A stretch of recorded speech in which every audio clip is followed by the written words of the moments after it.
예수님의 마음을 품는 성도. 지난 2주간 동안에는 우리 마음에 들어오는 것과 관련된 말씀을 전했습니다.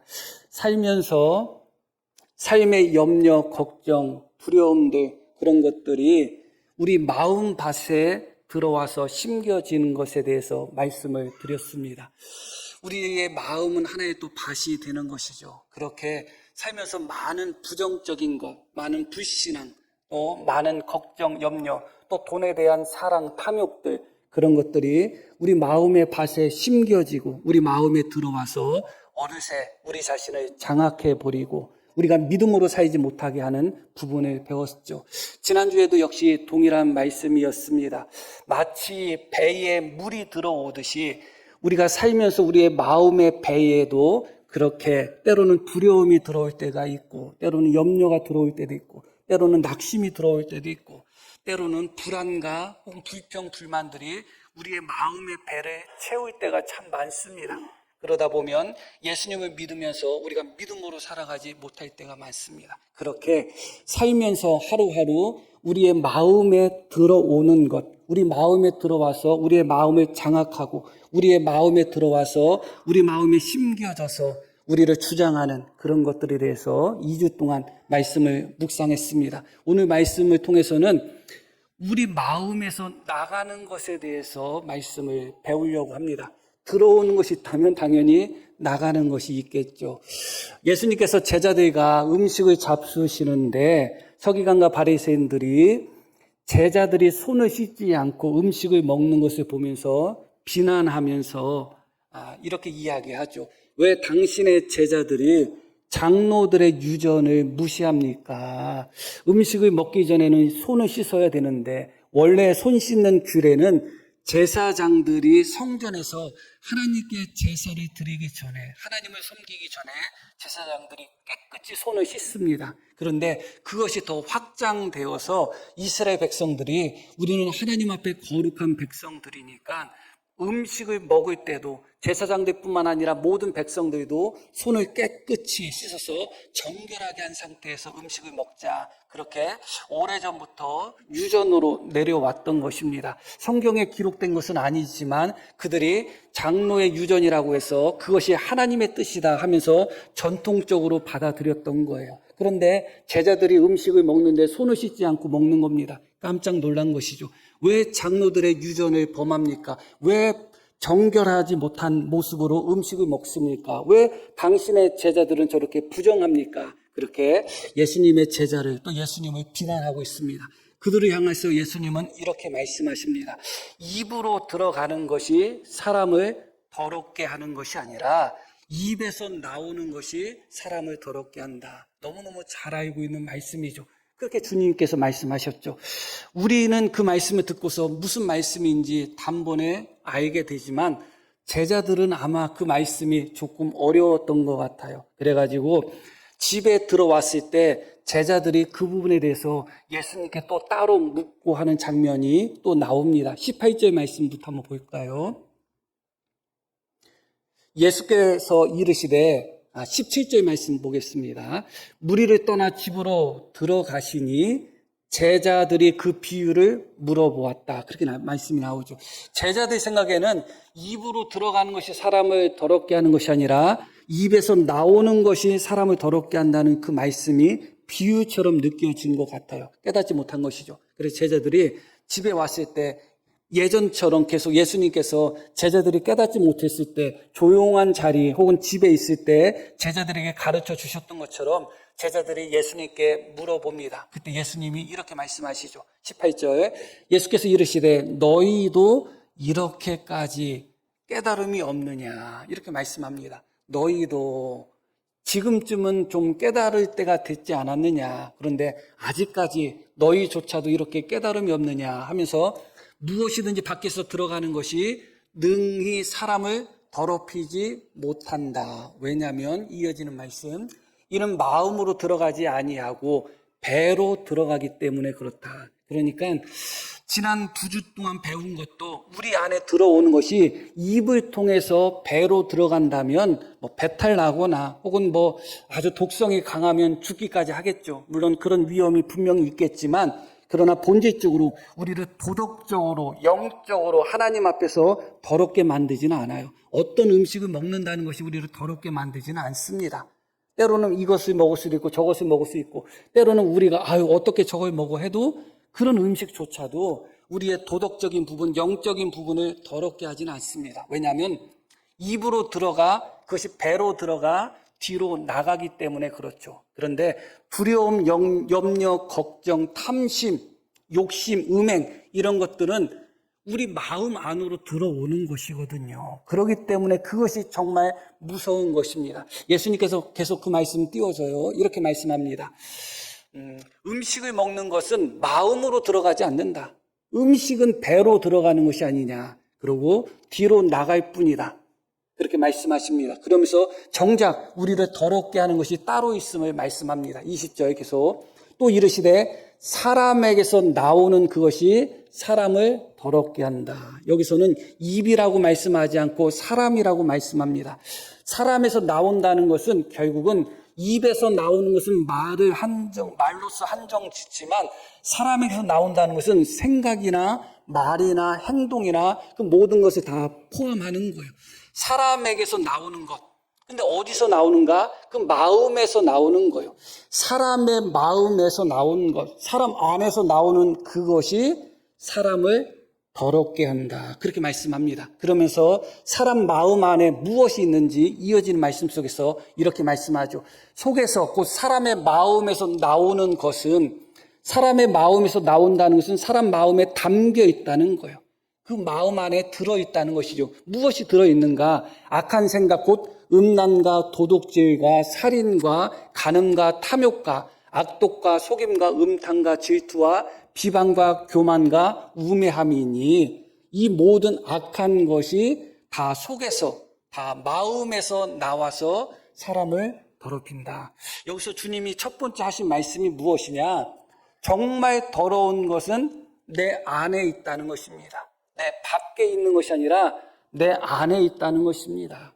왜 당신들의 제자들은 손을 씻지 않고 음식을 먹습니까? 부정하게. 그것이 그 사람을 더럽게 하는 것이 아니라 정말 더러운 것은 내 마음, 내 안에 있다는 것입니다. 내 안에 이미 살인하고자 하는 마음, 형제를 미워하는 자마다 이미 살인하는 거예요. 음행한 마음을 품고 여인을 보는 사람마다 이미 마음에 간음한 거예요. 내 마음에 이미 살인, 간음, 음행, 방탕, 시기, 질투, 미움 이런 모든 것들이 이미 내 안에 있는 거예요. 그런데 만물보다 부패하고 더러운 것이 사람의 마음이고 가장 더러운 것이 정말 내 마음인데 내 안에 있는데 많은 사람들이 그것을 알지 못한다는 것입니다. 더러운 것이 밖에 있다고 생각하는 겁니다. 더러운 것이 다른 사람에게 있다고 생각하는 것입니다. 정말 더러운 것, 정말 우리가 조심하고 우리 자신을 더럽게 만드는 것은 바깥에서 씻지 않는 그런 손이 아니라 내 안에 있는 마음이 정말 우리를 더럽게 만든다는 것입니다. 그 마음 안에 있는 것들이 어떻게 한다고요? 바깥으로 나와서 때로는 무엇으로 나오겠어요? 때로는 생각으로 나오고 생각까지는 크게 표출되지 않는다 할지라도 마음에 더러운 모든 것이 때로는 생각으로 나오고 때로는 말로 나오고 때로는 사람과의 관계 속에서 어떤 태도로 나오고 어떤 행동으로 나오게 되어 있습니다. 그것이 그 사람을 더럽게 한다. 내 마음의 생각이 나를 더럽게 한다. 다른 사람은 몰라요. 그러나 내가 어떤 생각을 하고 있는지 내 자신은 알고 있습니다. 내가 생각하는 것을 가만히 생각해 보면 더럽지 않다고 할 사람은 아무도 없을 것입니다. 순간순간 우리가 생각하는 것이 다 그대로 표현된다면 지구는 멸망한다니까요. 안 그럴 것 같아요? 서로가 서로를 볼 때마다 그 사람이 무엇을 생각하는 것이 다 보인다면 살 수가 없어요. 다행히 생각은 다른 사람에게 보이지 않으니까 나만 알 수 있잖아요. 마음에서 나오는 악한 생각들, 그런데 그 생각조차도 예수님은 뭐라고 말씀하신다고요? 생각조차도 마음에서 나와서 우리를 더럽게 만든다는 거예요. 그리고 다른 사람이 이제 발견할 수 있는 것이 뭐예요? 말과 태도와 행동들이죠. 마음에서 다 나오는 것입니다. 무의식적으로 말이 나온다? 무의식적으로 말이 나올 정도로 이미 습관이 되었고 이미 마음에 이미 가득 차 있는 것이죠. 그래서 우리는 말에 대해서는 변명할 수 없어요. 실수다, 무의식적이다, 생각 없이 했다. 생각 없이 했건 실수건 무의식적이건 그만큼 우리 마음에 가득하기 때문에 그래요. 우리 마음에 가득하지 않다면 생각 없이 그 말이 나오겠어요? 생각을 안 했는데 어떻게 그 말이 나와요? 마음에 있으니까. 무의식적으로 어떤 그런 말이 나와요? 마음에 있기 때문에. 그래서 오히려 내가 생각 없이 했다, 내가 무의식적으로 했다, 실수를 했다, 내가 술 먹고 그랬다. 그게 진짜 마음이에요. 그래서 하는 말이 뭐예요? 취중진담이라는 얘기가 그렇잖아요. 내가 술 먹고 실수했어. 내 마음은 그렇잖아. 그게 그 마음이에요. 평소에 자기 마음을 감추고 숨겼을 뿐이지. 그래서 사실은 나도 모르게 무의식적으로 실수로 그런 말을 했어. 그 사람의 실수로 한 말이 그 사람의 마음을 보여주고 있는 것입니다. 말로써 왜 말이 나를 더럽히는가? 그 말이 내 마음에 있는 거기 때문에, 내 마음에서 나온 거기 때문에 우리를 더럽힌다는 것입니다. 우리 안으로, 내 마음으로 들어가는 두려움, 염려, 걱정, 탐심들은 하나님을 온전히 섬기지 못하고 열매 맺지 못하게 하고 믿음으로 살아가지 못하게 하고, 반대로 우리 마음에서 나오는 말과 행동들은 죄악으로 우리를 이끌고 다른 성도와 다른 사람에게 실족하게 만들고 상처 주는 결과가 되는 것이죠. 그렇게 사람을 더럽히는 것은 안으로 들어가는 음식이 아니라 그 마음에서 나오는 말들이, 그 마음에서 나오는 생각들이, 그 마음에서 나오는 행동들이 그 사람을 더럽힌다. 그렇게 주님은 말씀하고 계시는 것입니다. 성경은 만물보다 부패한 것이 사람의 마음이라고 선언하고 그렇게 단정짓고 있습니다. 다르게 볼 수는 없는 것입니다. 이미 우리의 마음은 부패한 그런 그릇이 되어버렸습니다. 온갖 더러움이 가득한 그릇이 되었던 것이죠. 그래서 마음에서 나오는 것이 우리를 더럽힌다. 그렇게 말씀합니다. 첫 번째 오늘 기억할 것이 무엇인가? 정말 더러운 것은 내 안에 있다. 내 안에서부터 시작이 되는 것이지 바깥에서부터 시작이 되는 것이 아니에요. 다른 사람에게 있지 않아요. 내 마음에서 나오는 것이 나를 더럽게 하는 것입니다. 그것을 우리가 오늘 첫 번째 기억해야 될 것입니다. 그러나 우리가 예수님의 모습을 잠깐 살펴볼 필요가 있어요. 예수님도 우리와 똑같은 사람이시잖아요. 그리고 우리와 똑같은 마음을 갖고 계시잖아요. 그렇다면 예수님 마음에서 나오는 예수님의 말씀이나 예수님의 행동들이 예수님을 더럽혔나요? 그렇지는 않잖아요. 예수님도 우리와 똑같은 사람이고 그 예수님도 우리와 똑같은 마음을 갖고 예수님이 어떤 말씀을 하셨어도 예수님의 마음에서 나온 말씀이잖아요. 그러나 예수님 마음에서 나오는 말씀들, 예수님 마음에서 나오는 어떤 행동들은 예수님을 더럽게 만드는 것이 아니라 도리어 예수님을 더욱 예수님답게, 예수님을 더욱 거룩한 분으로 드러내잖아요. 그러니까 여기서 중요한 것은 무엇이냐? 마음에서 나오는 것이 그 사람을 더럽게 만들지만 어떤 이는 그 사람의 마음에서 나오는 것이 그 사람을 더럽게 만드는 것이 아니라 오히려 그 사람을 더욱 경건하고 거룩하고 의로운 사람으로 나타내는 것들이 있다는 것이죠. 본질적인 것은 무엇이냐? 마음의 문제입니다. 마음의 차이예요. 예수님의 마음과 우리의 마음의 차이죠. 예수님의 마음에 대해서 몇 가지 성경 기록들을 잠깐 말씀을 드릴게요. 뭐 다 찾아보면 너무너무 좋죠. 예수님이 하셨던 말씀, 예수님이 하셨던 어떤 행동들 하나하나 다 찾아보면 예수님의 마음이 정말 어떤 마음이셨는지 정말 우리는 느끼게 됩니다. 그러나 시간이 뭐 많이 있는 것도 아니고 예수님께서 십자가에 못 박혀 돌아가시기 전 그 사건부터 짤막하게 제가 한번 짤막하게 말씀을 드릴게요. 최후의 만찬을 할 때 성경에서는 어떻게 표현하냐면 예수님께서 세상에 남겨진 제자들을 사랑하시되 끝까지 사랑하셨다고 말씀하시죠. 그래서 요한복음에 보면 최후의 만찬을 하는 그 자리에서 예수님이 식사 중에 갑자기 자리에서 일어나서 어떻게 해요? 제자들의 발을 닦아주셔요. 그게 예수님 마음에서 나온 거예요. 다른 데서 나온 게 아니잖아요. 스승이, 선생이, 그것도 이제 몇 시간 있으면 십자가에 못 박혀 돌아가신 예수님이 제자들의 발을 닦아주시는 겁니다. 지난번에도 말씀을 짤막하게 드렸지만 그 제자들의 발은 어떤 발인가? 이제 몇 시간이 지나면 예수님을 버리고 도망갈 발들이에요. 예수님은 제자들의 발을 그 마지막 날 밤에 깨끗이 닦아주셨는데 제자들은 그 발을 가지고 자기들만 살겠다고 다 예수님을 버리고 도망갈 것입니다. 예수님은 아셨나요? 모르셨나요? 아셨죠.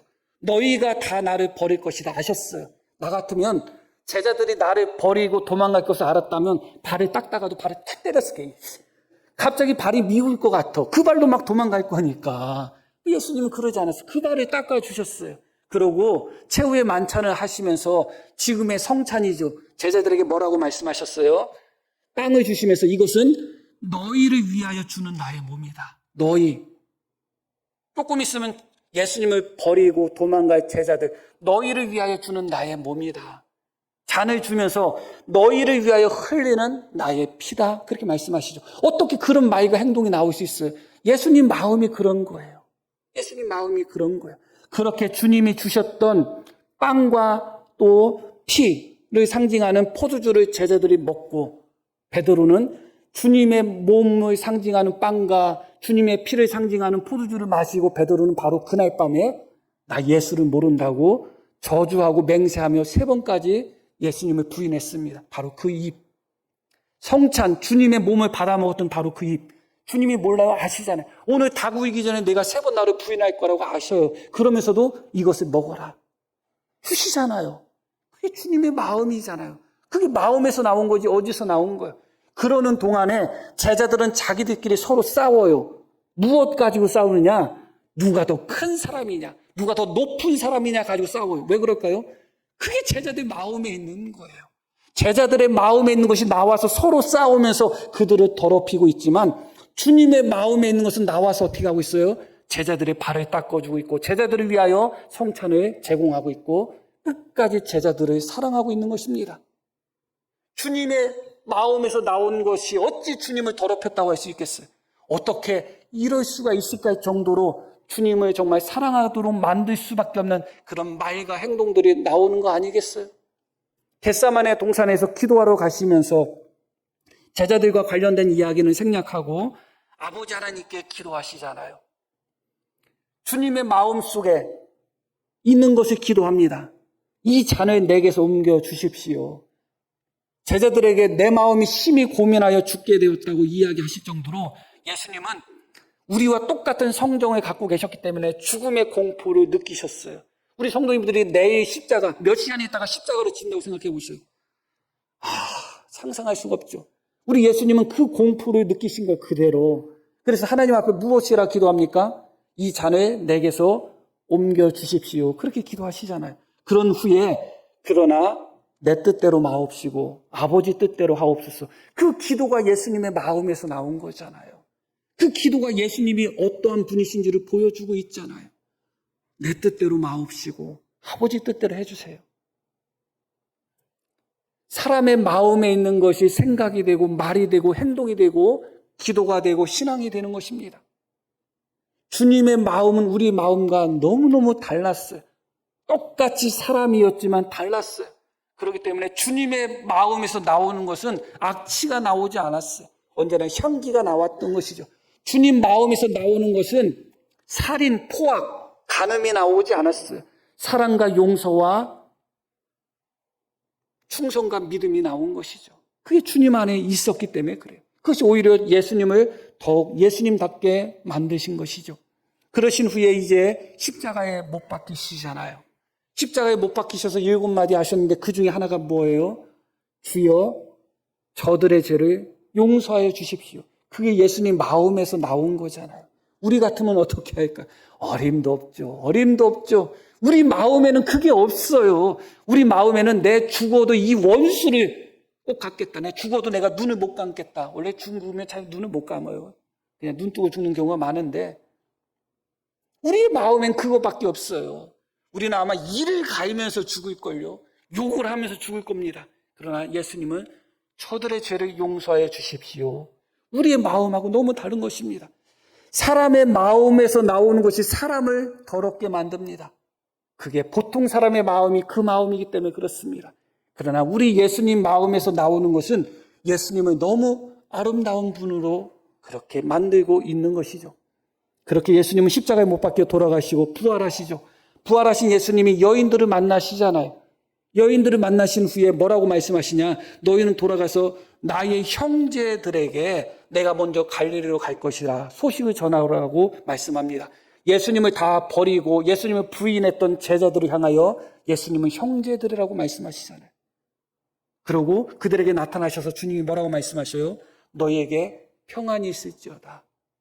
그게 예수님의 마음에서 나온 말들이고 행동들이에요. 우리와 똑같은 마음을 가지셨지만 예수님은 우리의 마음과 너무너무 달랐어요. 우리가 살고 있는 이 세상을 똑같이 사셨지만 예수님의 마음은 너무너무 달랐어요. 원수들도 있고 대적하는 자도 있고 핍박하는 자도 있었고 고난도 있었고 시험도 있었고 아픔도 있었고 똑같이 우리와 같은 그런 삶을 살아가셨지만 예수님의 마음은 우리 마음과 너무 달랐어요. 환경 때문에 우리 마음이 바뀌었다고 하지 마세요. 환경 때문에 우리 마음이 다 바뀐다면 똑같이 바뀌어야 되지 않겠어요? 저 사람 때문에 내 마음이 그렇게 됐다고 하지 마세요. 내 마음이 그런 마음이기 때문에 그래요. 예수님도 똑같은 인생을 사셨고 똑같은 험악한 세월을 우리 예수님도 보내셨어요. 그러나 그 예수님의 마음은 우리 마음과 달랐어요. 예수님이라고 미운 사람 없었겠어요? 똑같이 있었겠죠. 어쩌면이라고 했어요 그냥. 그럼에도 불구하고 예수님의 마음은 우리 마음과 달랐어요. 왜 우리의 마음에 있는 만물보다 거짓되고 더러운 우리의 마음을 왜 다른 것에 핑계를 삼고 합리화하고 남 탓을 하냔 말이에요. 너 때문에 내 마음이 더러워진 것도 없고 이런 집에서 태어나서 내 마음이 더러워진 것도 없어요. 세상이 이 모양이어서 내 마음이 더러워진 것도 아니에요. 내 마음이 원래 그렇게 부패해 있어요. 그러다 보니까 나오는 것은 온통 더러운 생각들, 추악한 생각들, 남에게 상처 주는 말들, 행동들, 음란한 것, 더러운 욕심들만 우리 입에서, 우리 마음에서, 우리 생각에서 행동으로 그렇게 나오고 있는 것이죠. 그런 것들이 우리를 더럽히는 것입니다. 그렇기 때문에 성경에서 너희 안에 이 마음을 품으라 그렇게 말씀하는 겁니다. 곧 그리스도 예수의 마음을 품으라는 것입니다. 성도는 누가 성도인가? 예수님의 마음을 품는 사람이 성도인 것입니다. 제자는 누가 제자인가? 예수님을 따라가는 사람이 제자이거든요. 나 제자다 그러면 예수님이 가신 곳을 걸어가는 것이 제자입니다. 성도는 예수님의 마음을 품는 자가 성도인 것입니다. 만물보다 거짓되고 더러운 나 자신을 더럽힐 수밖에 없는, 말을 하면 나를 더럽히고 행동하면 나를 더럽힐 수밖에 없는 그런 마음을 예수님의 마음을 품고 살아가는 사람들이 성도인 것이죠. 우리가 예수님의 마음을 품고 살아간다면 우리의 말이 우리를 더럽게 하겠어요? 그렇지 않죠. 오히려 우리의 말이 하나님께 영광 돌리는 말이 나오지 않겠어요? 우리가 예수님의 마음을 품고 행동을 한다면 우리의 말이, 행동이 다른 사람에게 상처 주는 그런 행동들이 나오겠어요? 다른 사람 붙들고 세우는 그런 말과 행동들이 나올 수밖에 없는 것이죠. 그러므로 너희는 이 마음을 품으라. 그리스도 예수의 마음이라고 하셨습니다. 예수님의 마음을 품었다면 예수님이 하신 말씀을 하게 되어 있겠죠. 예수님의 마음을 품었다면 예수님이 하신 행동들이 나오게 되어 있을 것입니다. 마음에서 나오는 거기 때문에 그래요. 성경에 보면 수많은 예수님의 제자들이 있지만 그 중에 예수님의 마음을 가장 많이 혹은 우리가 다 알 수 있도록 그렇게 예수님의 마음을 품었던 사람의 대표적인 사람이 스데반이 아닌가 생각합니다. 스데반도 예수님이 하셨던 말씀과 똑같은 말씀 했죠. 왜 그럴까요? 스데반 마음이 예수님 마음과 같았기 때문에 그래요. 십자가 상에서 주여 저들을 용서하여 주십시오. 저들의 죄를 저들이 알지 못합니다. 그 말씀이 어디서 나온 거라고요? 예수님 마음에서 나왔잖아요. 근데 스데반이 자기가 돌에 맞는 그 현장 속에서 자기를 돌로 치고 자기를 죽이는 자들을 바라보면서 주님, 저들의 죄를 용서하여 주십시오. 저들이 하는 일을 알지 못합니다. 예수님이 하셨던 말씀과 똑같은 말을 했어요, 스데반이. 왜 그럴까요? 예수님의 마음과 똑같은 마음이었기 때문에 그래요. 예수님의 마음을 품었기 때문에 그래요. 우리가 그 자리에 있었다 할지라도 우리도 스데반처럼 예수님의 마음을 품었다면 우리도 똑같은 말을 할 수 있었을 거예요. 그러나 아무리 스데반이라 할지라도 예수님의 마음을 품지 않았다면, 자기의 그대로 그 마음을 가지고 있었다면 주여 저들의 죄를 용서하여 주십시오, 그렇게 하지 못했을 것입니다. 그렇기 때문에 중요한 것은 무엇이냐? 마음이 중요한 것이고, 그 마음은 우리의 마음이 얼만큼 예수님의 마음을 품고 예수님의 마음을 닮아가느냐, 그게 가장 중요한 거예요. 예수님의 마음을 닮으면 닮을수록, 예수님의 마음을 품으면 품을수록 그의 말과 행동과 생각들은 오히려 우리를 더 아름다운 그리스도인으로 만들어 줄 것입니다. 그러나 예수님을 믿는다고 하면서 여전히 주님의 마음을 품지 않는다면 우리의 생각과 우리의 말들은 오히려 우리를 더럽히고, 우리를 더럽히는 데서 끝나는 것이 아니라 공동체를 무너뜨리고 공동체에 고통을 주는 결과가 될 수밖에 없는 것이죠. 주님의 마음을 품으셔야 되는 것입니다. 결론적인 말씀을 드릴게요. 이 말씀 이후에 바로 이어지는 사건이 어떤 사건이냐면, 떡 7덩어리를 가지고 4,000명을 먹이신 사건이 이어져요. 바로 이어지는 것은 아니고 그 말씀이 이제 뒷부분에 나오거든요. 바로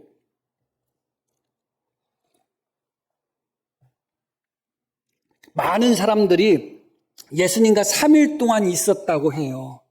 그런데 3일 내내 굶지는 않았겠죠.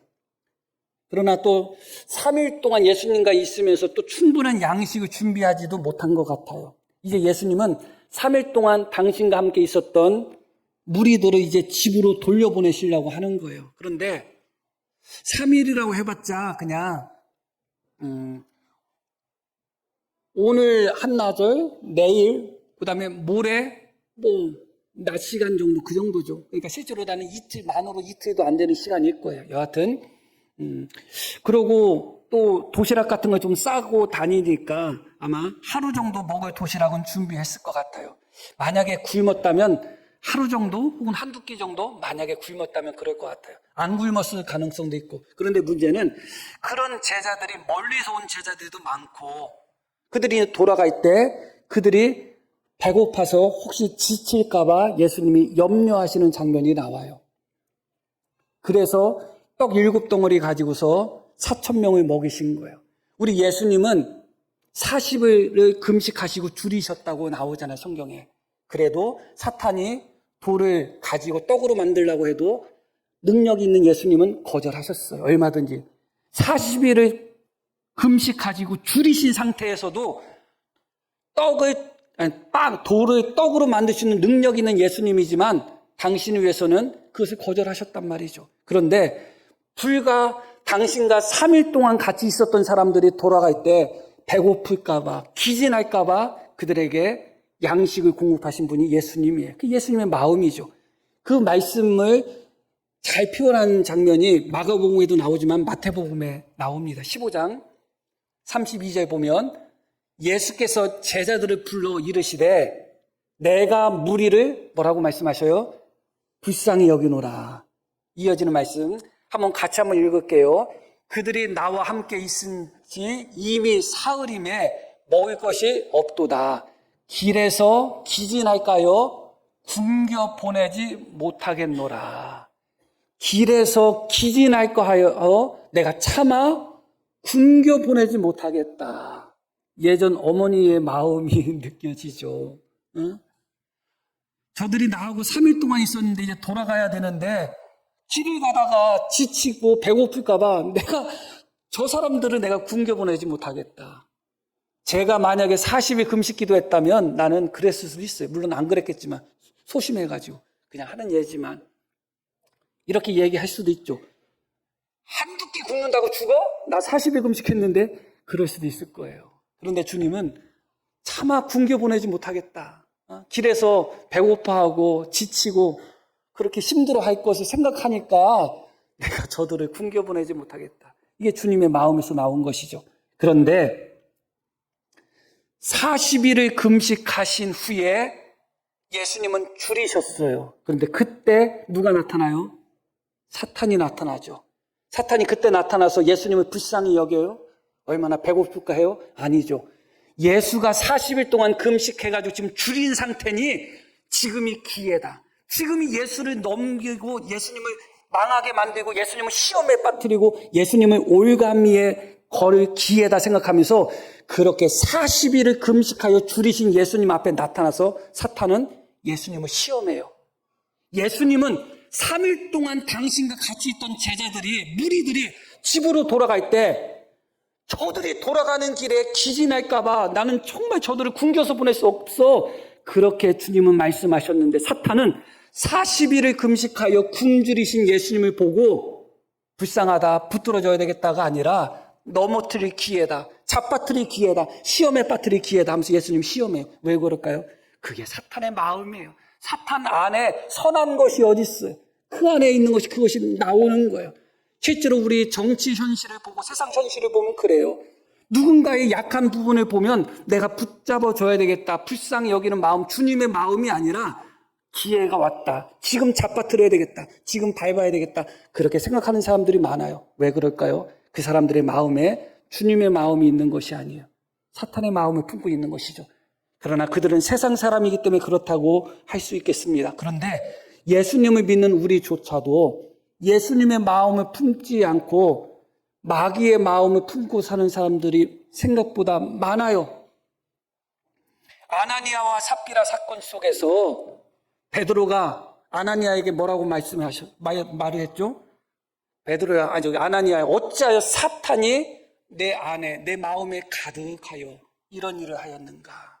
아나니아는 하나님께 헌금을 바치려고 하는 거예요. 하나님을 섬기는 아나니아, 하나님께 헌금을 바치는 아나니아의 마음이 예수님의 마음이 가득한 것이 아니라 사탄이 가득한 거예요. 수많은 그리스도인들이 예수님의 마음이 가득한 상태에서 하나님을 섬기고 신앙생활을 하는 것이 아니라 오히려 그 마음에 사탄이 가득하고 사탄의 마음이 가득한 상태에서 신앙생활을 하는 거예요. 예수님의 마음이 가득하면 용서 안 하는 것이 더 힘들어. 그런데 많은 성도들이 용서하는 게 더 어려워. 왜 그럴까요? 주님의 마음이 아직 품지를 못했기 때문에 그래요. 예수님의 마음이 가득하면 상처 주는 게 더 어려워. 그런데 예수님의 마음이 아니라 사탄의 마음 혹은 예수님의 마음이 부족하면 내가 상처받는 것이 더 두렵고 그래서 먼저 상처 주고 그런 모습을 보이고 있는 것이죠. 돌아보시기를 바랍니다. 사람의 마음에서 나오는 것이 사람을 더럽게 합니다. 그러나 우리의 마음이 예수님을 믿는 자로서 예수님의 마음을 품고 산다면 우리 안에서 나오는 생각과 말과 행동들은 우리를 더럽히는 것이 아니라 더 하나님의 영광을 나타내며 우리를 더 아름다운 성도로 만드실 것입니다. 이제부터 주님의 마음을 품으시고 그래서 우리의 입술에서 나오는 말과 우리의 행동들이 오히려 하나님께 기쁨이 되고 모두에게 기쁨이 될 수 있는 우리 모두가 되기를 소망합니다.